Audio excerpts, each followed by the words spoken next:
Alrighty, chat. Welcome. Now, you've read the title and the thumbnail of the video. I'm watching 100 movies in 2026. That is my goal. I want to watch 100 movies before New Year's Eve of 2026. Now, this challenge was started very late into the year. On July 24th? I started watching these movies about a month ago, 3 weeks ago, which to watch 100 movies when there's probably like 140 days left in the year, I can't slack on this. But the way I'm going to do this is I'm going to upload these videos in increments. There's going to be parts. So it'll all add up to 100 movies, but it'll all be like part 1, part 2, part 3. Because I realized that putting all of these videos in one video, it could be like 4 or 5 hours long. And realistically, who's going to watch that long of a video? So this is the first part of the series.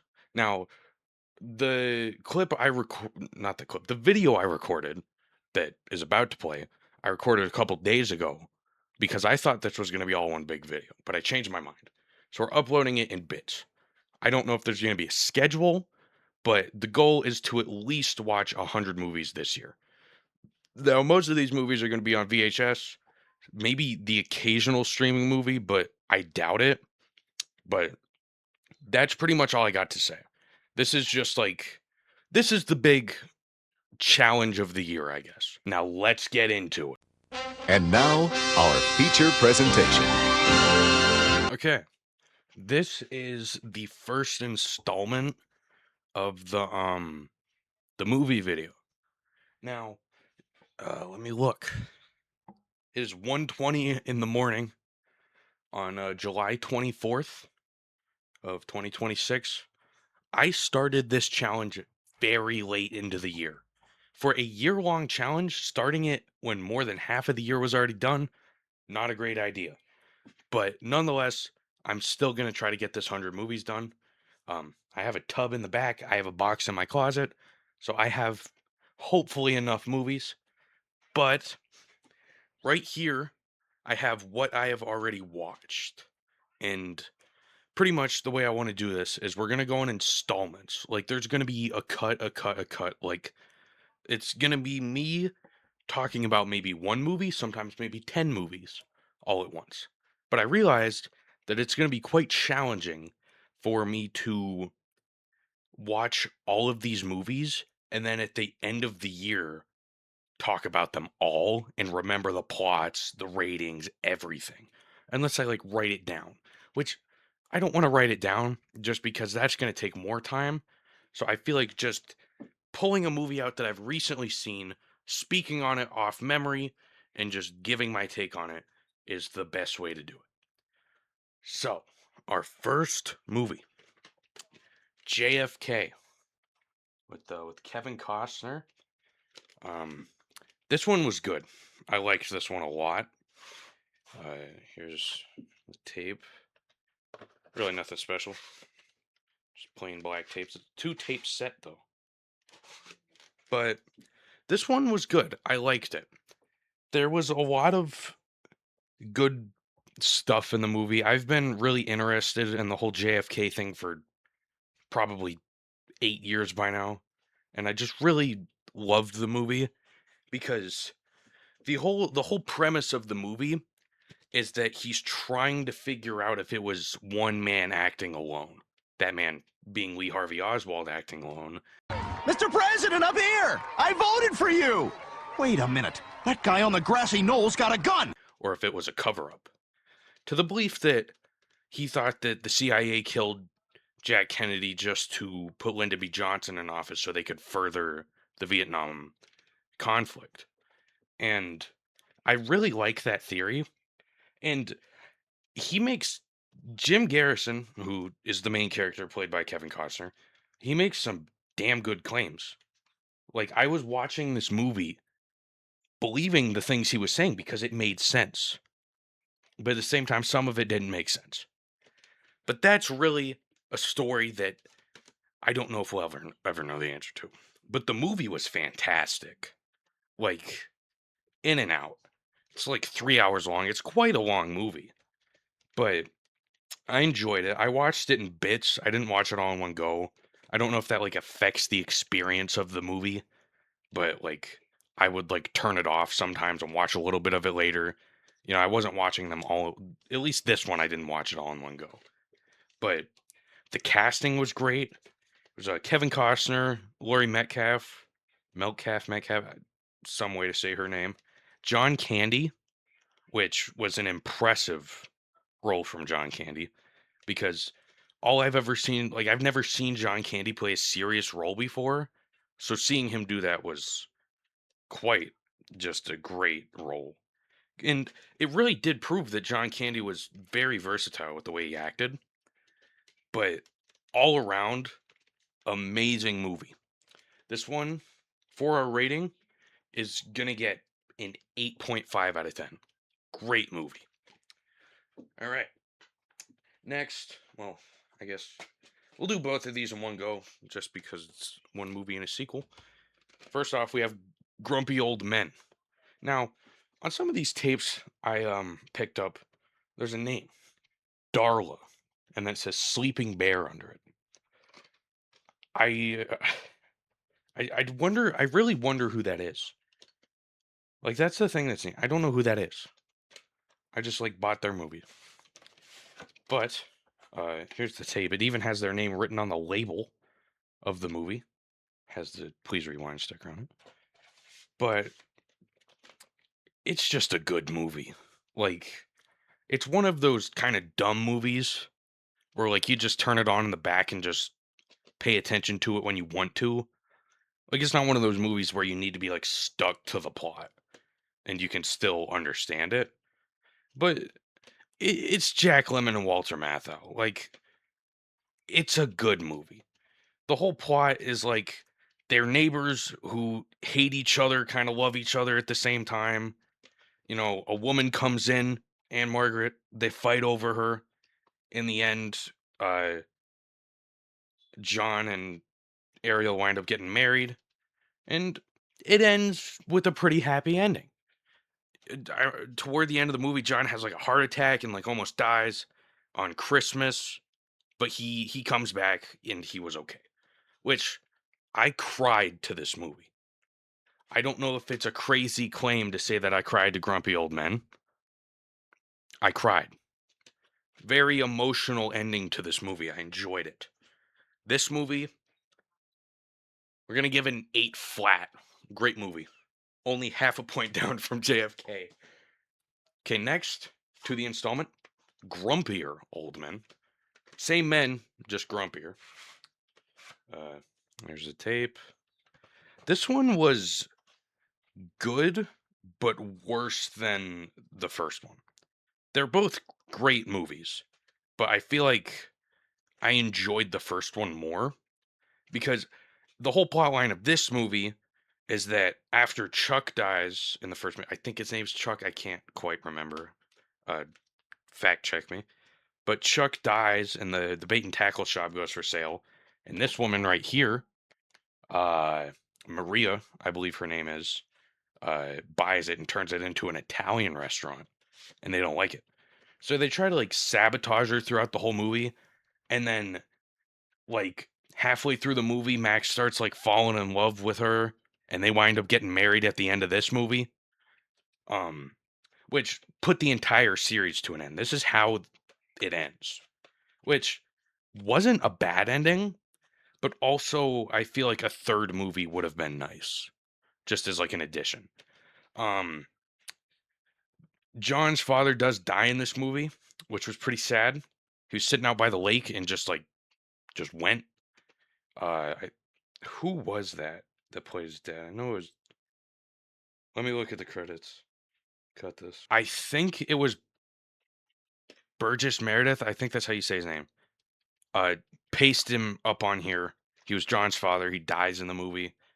I can't quite remember if it was him or not. I'm very confident that it was, though. But this one is a good movie. I'm going to say a 7 flat. Good movie, but a step down from the original. I mean, that's really how it goes with almost every sequel to a movie. Like, there's no movie that has a sequel better than the original most of the time. I think Home Alone is one of those exceptions. The second Home Alone was a lot better than the first one, but they're both great. All right, next movie we have Patton. What a fucking movie! I loved this movie. This movie had me like just amazed, dude. I loved this. 2 tapes, and it's just a great war movie. It's about, War General George Patton in World War II. And it's just one of the things that really grips you with this movie is how quiet it is. Like, this movie has pretty much no music in it. I don't know if there actually is any soundtrack to this movie because of how, like, quiet it was. Like, I don't know if there was any music, which I feel like not having any music in the movie kind of like puts you there more because when there's less like theatrical to it, it makes you more so feel like you're like there was a long part of this movie where I thought I was actually watching George Patton because of just how like real it looked. I like part of me knew it was a movie, but like it really felt like how do I word this? It felt like I was watching like footage from the war, which I knew I wasn't, but that's just how good of an act they put on in this movie. It's also a CBS Fox video, so you can see right there. There's a bunch of like intros in the beginning for other CBS Fox videos that came out in the same line, which is pretty cool. But great movie. Loved this movie. Amazing. So I think for this movie, I'm gonna give this movie I'm gonna give it an 8.5, a strong 8.5. I feel like a 9 might be too heavy because there's movies that I've watched that are better than this, but there's a lot of movies that I watch that are worse than this. So general 8 on Patton. General. Get that joke. Okay, next we have Deathwatch. This movie is one of the most horrific movies I have ever watched.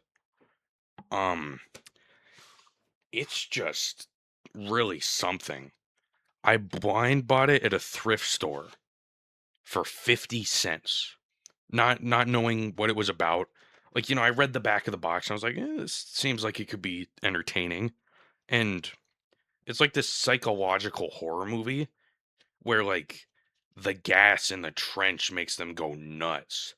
And they get in an enemy trench and like there's mustard gas in the air or something and they start losing their minds and they start like killing each other because they're hearing noises and voices and stuff that's like telling them to do stuff. And like the the really horrific part of this movie is like the whole barbed wire thing. Like they were hallucinating barbed wire and like the barbed wire would like come out of the ground and like wrap around them and like just choke them out and kill them when nothing was even there. And like they would still die from it because they had like this belief that that was what was happening to them, that like they died from like the mental strain. And it's just a fantastic movie. The scene at the end too, um I don't even know if this is TOS. It's a very rough scene. But Shakespeare gets into the trench and I forget his name, but it's one of the soldiers and he had hurt his back or something, he couldn't walk and he couldn't feel his legs. So they made him a bed in the trench and he would just lay there and try to recover. And he's laying in that trench and he's like, I think I can move my legs. And you see under the blanket like there's like little bits of motion. It's like, yeah, keep moving them. And then Shakespeare grabs the blanket and he pulls it off. And from like his ankle to his knee, just down to the bone.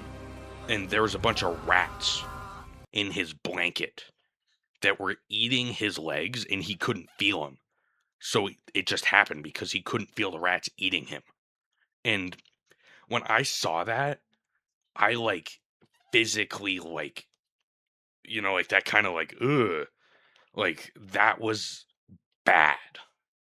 That was a very rough scene. And the scenes like he pulls the blanket off and he sees it and they both just start screaming and then Shakespeare just takes his gun out and just shoots him to like put him out of his misery. And is that a moth? There's a moth in my room. Anyways, but Shakespeare just like kills him. And at the end of the movie, like another group of men is walking towards a trench and there's a guy sitting there and he's just like straight faced just sitting there, nobody else around him in like this muddy ass trench, and he's just sitting there, and then all of the men point their guns at him and tell him to get down, just like the original men in the movie did. So it's pretty much looping back into itself that all of these men that died in the trench, like this happened and there's one survivor and it's about to just happen all over again. So it just loops over and over. Like the trench is like claiming them. And it's just fantastic. It's amazing. I like this movie got a 2.5 out of 100 on Rotten Tomatoes. Terrible rating. This movie's amazing. This movie is I'm going to give this movie a 9 flat. I don't know if that's a crazy rating. I'm going to give it a 9. I think this movie is really something. Like this movie, there's the front and spines and all that while I'm at it.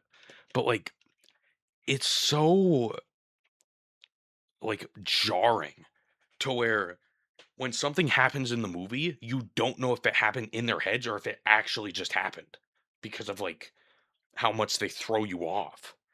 And it feels like, you're having the same thing happen to you because of all of the psychological shit that they do to you. And it's just amazing. 9 flat. Fantastic. All right. Next movie. Cat Ballou with Jane Fonda and Lee Marvin. What a movie. This one's great too. Um the plot, to my remembrance, I watched this one a while ago and kind of like second screened it. Like I got to watch it again. But I watched it enough to understand it. But Cat Ballou's a school teacher and uh somebody kills her father. And that's when she goes from like school teacher to outlaw to find the man who killed her father. And she goes on with 3 other guys, Kid, Clay, and Jed, and they go on like this whole like search for the guy who killed her father. And they find him and they kill him.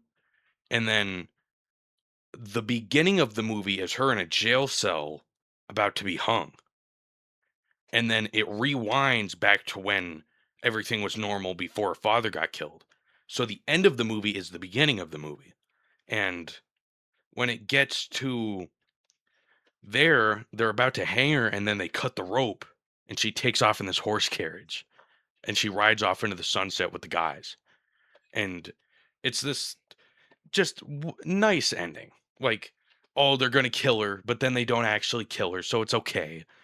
But I really enjoyed it. It's kind of like a Western comedy.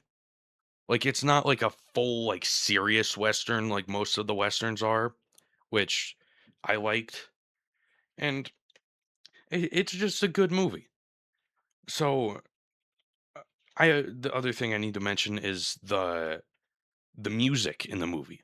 Nat King Cole and uh I forget the other guy's name. I'll have to put him up on the screen. They're the shouters in the movie. And the songs they do are so good. The personal favorites, the Ballad of Cat Ballou, the intro song, just amazing song. Love it. Amazing. I feel like I'm giving too many movies 8s and 7s.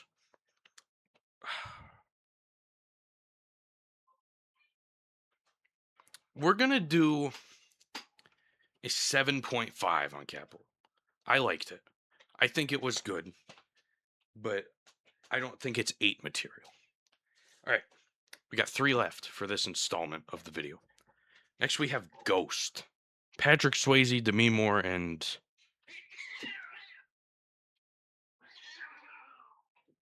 okay, excuse that. There's a little bit of a cat fight going on outside that I had to intervene with. But next we have Ghost. Patrick Swayze, Demi Moore, and Whoopi Goldberg. I didn't love this movie. I didn't hate it either. I think it was just kind of a okay movie. Like, the premise is good, but the way it's executed is bad. Because the idea is that there's this couple, Sam and Molly, and Sam gets killed in a shooting. Like, they get robbed or something, and he gets shot and he dies. Turns into a ghost, right? And he needs to track her down because she's in danger from the dude that killed her because he wants their money or something. And he, like, tracks her around and, like, tries to, like, talk to her, and he can't. Till Whoopi Goldberg steps into the movie. She can talk to him. She's like this ghost interpreter or some shit. And they talk and they go meet, and Molly just like kicks her out. She doesn't want anything to do with it. She doesn't believe in it. And uh like they don't believe it, so they get rid of her, and they just like they get rid of her and they kick her out, and then they try to find her again and this and that. And then he finds out how to use like his powers, right? He's a ghost, but he can pick shit up and move shit and do this and that and the other. And the thing that really threw me off with this movie was the the whole train thing, because he didn't know how to touch anything, right? Say he tried to touch the tape, his hand would go right through it. He's not real. So he is a ghost. He can't interact or touch anything in the real world. How the fuck was he on the train in the first place without it going through him? Plot hole. Heavy plot hole. How could he get on a train and stand on it while it moved if he has no contact with the real world? And yeah, it makes sense after the guy teaches him how to like move all the stuff, but before the fact, how do you know that he could just step onto the train and it would move with him? Like, if he had no contact with the real world, how could he stand on that train and move with it? He was jumping from train to train and landing on them without knowing how to contact the real world. Like, it's such a plot hole that it almost ruins the movie. And like, he's so stupid too. Like, for days on end, he tries to like throw his hands through stuff and grab stuff. I feel like it gets to a point where, like, if I was a ghost for a week and I knew nobody could hear me, I would just stop trying. But he's just yelling all the time, trying to get people to pay attention to him. And it just doesn't make sense. And at the end of the movie, uh, it turns out that his buddy that he worked with, Carl, think Carl, fact check me, uh, and the other guy that killed him, throw his name up too. The other guy that killed him, turns out that they worked together, and his friend had him killed because he wanted the money he was working with. So he took the money. And then it adds on to it that Carl wanted the money and he was just about to transfer it out of an account when uh Sam and Oda Mae go and take out all the money in the name, and she makes a fake ID, and they go and take the $4 million out of the account. And then when he tries to get that money and he doesn't get it, he starts bugging. Like, I mean, he is freaking out, banging on Molly's door. He's like, "You gotta open the door, you gotta open the door." And he goes in there And Sam follows him. You know, nobody can see him because he's a ghost. That's the name of the movie. But he follows in there, and then he keeps saying he's gonna kill Molly, this and that and the other. And he's like, "Oh, I know you're here, Sam. I'm gonna kill her. I'm gonna kill her." And they chase after Molly and Oda Mae for like 10 or 15 minutes with this whole like fight scene, and it ends with Carl and Willie dying. And I feel like because at the end of the movie, he like there's like this whole like dramatic scene up in the attic where like they say their last goodbye, and then he just like drifts off into like some afterlife. So like that also begs the question of, was he doing all of this on a time crunch? Like, was there a certain amount of time he had before he was gonna like cease to exist as a ghost? Like, did he know that he had a limited time? And it just didn't impress me. Like, I didn't love it. I just feel like the whole idea could have been done better. It just fell kind of wobbly. It wasn't flat, but it sure as hell wasn't strong. That's why I think a fair rating for Ghost is going to be a flat 4. 4 out of 10. Not a bad movie, but also something I didn't enjoy watching that much. Okay, 2 left. Next, we have the one I watched last night. So this is our most recent movie, Texas Rangers. I have a lot of things to say about this movie. I enjoyed it quite a bit. I love westerns. Westerns are like my favorite kind of movie, right? Amazing movie. Like really a good movie. I liked it, but I feel like there were so many things that didn't add up to this movie. Because I mean, the main takeaway is the like Ashton Kutcher and Randy Travis are in this movie. 2 people you'd never think you'd see in the same movie. You know, I think this is the first time I've ever seen Randy Travis in a movie, and it was it was good, but it also felt like there wasn't a ton of plot. Like Lincoln and George get into the Texas Rangers. They wanted to be Texas Rangers, right? They're now Texas Rangers. And there's a couple of battle scenes in this movie that were really just great battle scenes that I liked. And, you know, it was entertaining, but I don't know if I was hanging on this movie too much, but like it ended so abruptly with the captain dying. He had a tuberculosis, I think. He was coughing up a storm every other scene, and he was dying, and they win the battle. The, see, I guess the plot could kind of wrap around because at the beginning of the movie, Lincoln's parents get killed, and at the end of the movie, he killed the man that killed his parents, which, in quite similarity to Cat Ballou, but he kills the man who killed his parents, and after they win that battle, they go back to the house, and then the captain dies, and then it just dead ends. Like I liked all of this movie. I think it was a pretty good movie. I just didn't like how much was left out of it. Like I feel like this movie could have been a lot more if there was more time put into it. Like it feels like a rushed movie. And that's what I don't like about it because the ending being so abrupt and just like the plot that didn't feel like a plot. Like the day after his parents died, he wasn't upset about it at all. He was like, I'm going to be a Texas Ranger and just all giddy and going. He wasn't upset about his parents dying. He was just, time to be a Texas Ranger. And then he winds up killing the man that killed his parents. And, the I just don't know what to say about it. Like,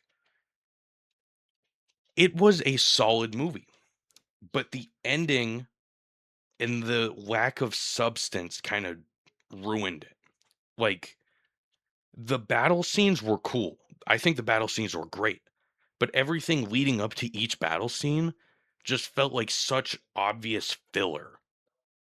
And I really feel like this was a Western made by somebody who wanted an action-packed Western that couldn't write middles. Because the battle scenes are fantastic, but the middles between the fights, not great. There's not a ton of like character development, there's not a ton of plot. Like, I enjoyed it. It ended too abrupt. There wasn't enough plot, and there was a decent chunk of filler. So as much as I would like to give this movie like a like an 8 or a 9, I'm going to have to give Texas Rangers a flat 5.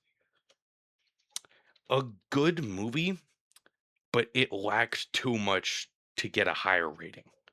If it had a sequel, or if it had some sort of longer runtime with more development and more story, I feel like it could get a higher rating. But flat 5. All right. Our last movie for this section, Nevada Smith with Steve McQueen. I watched this one a couple of days ago, 3 or 4 days ago by now. Really loved it. This is like what you think of when you think of an old Western. Like the type of movie that's like on your grandparents' TV when you go to see them. And that's what I love about it. The movie was, when did this movie come out? Let's look at the box. 1965. Same year as Cat Ballou. Really just, see, there's, in this movie, somebody kills Max's parents. And then the entire plot of the movie is him going to find the person that killed his parents, and he goes and kills them. But in this case, there was 3 men that killed his parents, and he spent time tracking all 3 of them, and by the end of the movie, he killed 2 of them. And I really, like, because he meets all sorts of people along the way. He kills a lot of people in this movie. He meets a woman, I forget her name, but they have this kind of relationship, and then she feels like betrayed when she finds out he's just kind of using her to get out of the prison he was in. And because he robbed a bank in like the middle of the movie because he didn't have any money, and when he got out, he found the last man of the 3 men that killed his father, and he tracked them down, found them, and then he shot the man a couple of times. He was laying in the riverbed, just screaming at him to end him. Kill me, shoot me, get it over with. And at the end of the movie, he says, "You're not worth killing." He gets on his horse and he rides away. And there's a scene in this movie where he meets a priest, and he tells him that him killing the people that killed, the whole eye for an eye thing, puts him on the same level as the people that killed his parents. And those words stuck to him, and that's why he didn't kill the last man. And it leaves you with that kind of ending where it feels unfinished, but also like he did the right thing at the same time. But realistically, the dude was like laying in the bottom of the riverbed with his like, he was like laying on the rocks bleeding, yelling at him to kill him, and he rode off without pulling him out of the water. So really, at the ending of this movie, the dude could have died. You never know. But you take it as if he didn't die. I don't know if I already showed the tape. There's the tape. But good movie. Not, you know, a movie I'm like, phenomenal. Like I'm not like crazy about this one. But it was good. I liked it. I think an 8.2 is fair for this. It's a good movie. It's not an 8.5, but it's also not an 8 flat. It's in that middle. It's a great movie. So, we'll leave it with that. So far, that's what I've watched. Well, I guess if we don't count the story of numbers 1, 2, 3, watch and learn. But I don't know if we count that as a movie. But I've been watching that one. But that ends this segment. I will record again when I've watched maybe one more movie, maybe 10 more movies. Don't know. But we will resume at another date.